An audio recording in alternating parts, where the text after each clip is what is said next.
সোমবার আমাদের প্রধান উপদেষ্টা ডক্টর মোহাম্মদ ইউনূসের সঙ্গে মার্কিন পররাষ্ট্রমন্ত্রী মার্কো রুবিওর সঙ্গে ফোন আলাপ হয়েছে। এটা স্বাভাবিক বিষয়, এটি হতেই পারে, কিন্তু যখন এ ধরনের কোনো ঘটনায় যথেষ্ট অস্পষ্টতা থাকবে তখনই মানুষের মধ্যে নানান ধরনের প্রশ্ন জাগবে। প্রধান উপদেষ্টা দপ্তর থেকে যে তথ্য জানানো হয়েছে এ বিষয়ে তা একেবারেই ভাষা বরং মার্কিন পররাষ্ট্র দপ্তর তাদের ওয়েবসাইটে যে তথ্য জানিয়েছে তা তুলনামূলক বেশ কিছুটা পরিষ্কার। প্রধান উপদেষ্টা প্রেস উইং থেকে যেটি জানানো হচ্ছে বা প্রেস সচিব শফিকুল আলম গণমাধ্যমকে যেটি জানিয়েছেন এই বিষয়ে, সেটি হচ্ছে আজ সন্ধ্যা 7:30 থেকে বাংলাদেশের প্রধান উপদেষ্টা অধ্যাপক মোহাম্মদ ইউনূসের সঙ্গে টেলিফোনে কথা বলেছেন মার্কিন পররাষ্ট্রমন্ত্রী মার্কো রুবিও। 15 মিনিট ব্যাপী এই আলোচনা ছিল আন্তরিক, সৌহার্দ্যপূর্ণ এবং গঠনমূলক, যা দুই দেশের চমৎকার দ্বিপক্ষীয় সম্পর্কের প্রতিফলন। দুই রাষ্ট্রের সরকার প্রধান বা সরকারি পর্যায়ে উচ্চ পদস্থ কর্মকর্তাদের মধ্যে এই ধরনের ফোন আলাপ বা কথাবার্তা হলে স্বাভাবিকভাবেই তো বলা হবে যে সৌহার্দ্যপূর্ণ, গঠনমূলক, চমৎকার আলোচনা।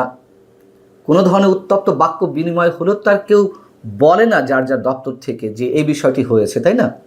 আমি বলছি না এরকম কিছু হয়েছে, কিন্তু এই শব্দগুলো একেবারে অপ্রয়োজনীয়। কী বিষয়ে কথা হয়েছে, কোন সাবজেক্ট ধরে কথা হয়েছে, অন্তত সেটুকু জানালেও মানুষ বুঝতে পারতো যে কী বিষয়ে কথা হয়েছে এবং কে কাকে ফোন দিয়েছেন। মার্কো রুবিও আমাদের প্রধান উপদেষ্টাকে ফোন দিয়েছেন নাকি প্রধান উপদেষ্টা মার্কো রুবিওকে ফোন দিয়েছেন সেটিও স্পষ্ট নয়। তবে যেটি বলছিলাম যে মার্কিন পররাষ্ট্র দপ্তরের ওয়েবসাইটে যেটি উল্লেখ করা হয়েছে তাতে মোটামুটি বোঝা যায় যে মার্কো রুবিওই আমাদের প্রধান উপদেষ্টাকে ফোন দিয়েছেন। সেখানে যেটি বলা হচ্ছে, secretary of state Marco Rubio spoke today with the chief advisor of Bangladesh's interim government, Dr. Mohammad Yunus. The secretary and chief advisor affirmed their shared commitment to deepening economic ties between the United States and Bangladesh and to enhancing security and stability throughout the Indo-Pacific region. অর্থাৎ যুক্তরাষ্ট্র এবং বাংলাদেশের মধ্যে অর্থনৈতিক সম্পর্ক আরও গভীর করার বিষয়ে কথা হয়েছে এবং একই সঙ্গে ইন্দো প্যাসিফিক স্ট্র্যাটেজি নিয়ে বা ভারত প্রশান্ত মহাসাগরীয় অঞ্চলের নিরাপত্তা ও স্থিতিশীলতা বৃদ্ধির জন্য দুই দেশের যৌথ প্রতিশ্রুতি পুনর্ব্যক্ত করা হয়েছে। আগে দুই দেশ যে কমিটমেন্ট করেছিল একে অন্যের কাছে সেটি পুনর্ব্যক্ত করা হয়েছে, এই তো।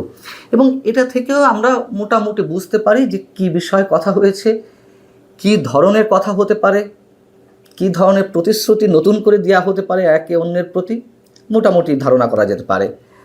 আর যেহেতু যুক্তরাষ্ট্রের বিষয়, সেহেতু এই বিষয়টি নিয়ে তো মানুষের বেশ আগ্রহ থাকারই কথা। তার কারণ আমরা জানি যে যুক্তরাষ্ট্রের সমর্থনের উপরেই ডক্টর ইউনূস সরকার টিকে আছে, অথবা প্রধান উপদেষ্টা ডক্টর মোহাম্মদ ইউনূস এখনও পর্যন্ত টিকে আছেন। যুক্তরাষ্ট্রের যে দুটি প্রধান এজেন্ডা এই মুহূর্তে, করিডোর এবং বন্দর পরিচালনার দায়িত্ব তাদের মনোনীত কোম্পানির কাছে তুলে দেওয়া। তো বন্দর পরিচালনার দায়িত্ব এরই মধ্যে দেওয়া হচ্ছে ডিপি ওয়ার্ল্ডকে, দুবাই ভিত্তিক প্রতিষ্ঠান, কিন্তু তাদের সঙ্গে যুক্তরাষ্ট্রের একটা বোঝাপড়া আছে, তারা যে দেশে যায় সে দেশে মার্কিন স্বার্থ উদ্ধার করে, এগুলো পুরনো কথা। আর করিডোর ইস্যুতে তো আমরা স্পষ্ট বুঝতে পারছি যে তাদের মধ্যে কোনো কথা হয়েছে কিনা, তার কারণ এখানে ইন্দো প্যাসিফিক স্ট্র্যাটেজির কথা বলা হয়েছে, নিরাপত্তার কথা বলা হয়েছে। ইন্দো প্যাসিফিক স্ট্র্যাটেজি সে সম্পর্কে আমরা জানি, অনেক পুরনো আলোচনা।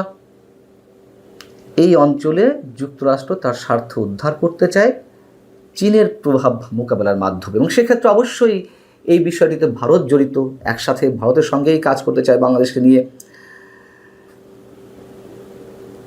সেই জায়গা থেকে যুক্তরাষ্ট্রের আলাদা একটা এজেন্ডা আছে, তাদের বার্মা অ্যাক্ট এ বিষয়ে কথা বলেছে অনেক, এবং সে তারই অংশ হিসেবে করিডোর ইস্যুটি আমাদের তুমুল আলোচনার বিষয়, এই মুহূর্তে তুমুল বিতর্কের বিষয়। যদিও সেটি এই মুহূর্তে ঝুলে আছে এবং দেশের এই মুহূর্তে প্রধানতম রাজনৈতিক দল বিএনপি তার দায়িত্বশীলতার জায়গা থেকে করিডোর এবং বন্দরের বিষয়ে তারা যথেষ্ট হুঁশিয়ারি উচ্চারণ করেছে, এর আগে বিরোধিতা করেছে, কিন্তু হঠাৎ লন্ডন বৈঠকের পরে বিএনপি রহস্যজনক কারণে এই দুটি জায়গাতেও তারা একেবারে নীরব হয়ে গেছে এবং পারতপক্ষে সরকারকে ব্ল্যাঙ্ক চেক দিয়ে দিচ্ছে, সরকারের সব ধরনের প্রশংসা করছে। যদিও চট্টগ্রাম বন্দর বিদেশি কোম্পানিকে দেওয়ার পরিকল্পনা, রাখাইনে কথিত মানবিক করিডোর চালুর ব্যবস্থা কিংবা ইলন মাস্কের স্টারলিংকের মাধ্যমে সাম্রাজ্যবাদী চক্রের আগ্রাসনের প্রতিবাদে এই শিরোনামে বাম গণতান্ত্রিক জোট তারা রোড মার্চ করেছে। যদিও এই বিষয়ে আবার এরই মধ্যে নানান ধরনের গুঞ্জন রয়েছে, করিডোরের কাজ কতটুকু এগিয়েছে, কতটুকু এগোয়নি বা কী হচ্ছে না হচ্ছে, নানান ধরনের গুঞ্জন শোনা যাচ্ছে।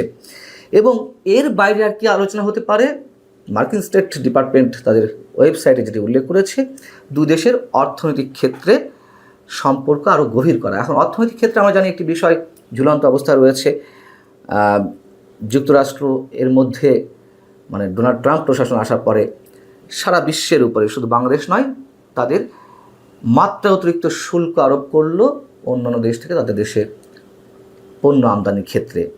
বাংলাদেশের ক্ষেত্রে 34%, আমার যদি ভুল না হয়ে থাকে, 34% শুল্ক আরোপ করেছিল এবং প্রধান উপদেষ্টার পক্ষ থেকে একটা চিঠি গিয়েছিল যে এই বিষয়টি 3 মাসের জন্য স্থগিত করার বিষয়টি।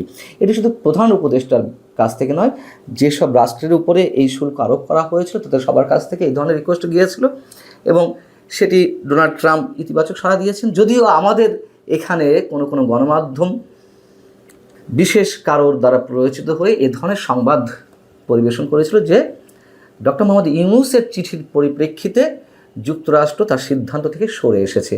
আসলে বিষয়টি তা নয়। এখানে সম্ভবত 70টির উপর দেশে তারা এই শুল্ক আরোপ করেছে এবং সবার ক্ষেত্রেই একই নীতি অবলম্বন করেছে, যেমন শুল্ক মাত্রা অতিরিক্ত আরোপ করেছিল, আবার 3 মাসের জন্য স্থগিত করেছিল। যেমন একেবারে আমি মঙ্গলবারের কথাই বলছি, জানা গেছে যে যুক্তরাজ্যের সঙ্গে তারা 10% শুল্ক একইভাবে সমভাবে আরোপের মাধ্যমে তারা বাণিজ্য করবে। তো যা হোক, এখন বিষয় হচ্ছে যে এই বিষয়টি নিয়ে আলোচনা হয়েছে। এই ধারণাগুলো আমরা সব করলাম মার্কিন স্টেট ডিপার্টমেন্টের ওয়েবসাইটে যে বিজ্ঞপ্তি সেটির আলোকে। এইগুলো নিয়েই তো আলোচনা হতে পারে। যদি আবারও বলি, করিডোরের ইস্যুতে বিশেষ কোনো পদক্ষেপ সরকার তার মতো করে নেয়, নিশ্চয়ই আন্তর্জাতিক ক্ষেত্রে চীন, ভারত এবং রাশিয়া তারা আলাদা একটি সম্পর্ক গড়ে তুলবে, এটি আগেও বলেছি, এবং চীন এ বিষয়ে যথেষ্ট ইঙ্গিত দিয়ে রেখেছে তারা কী করতে চায়।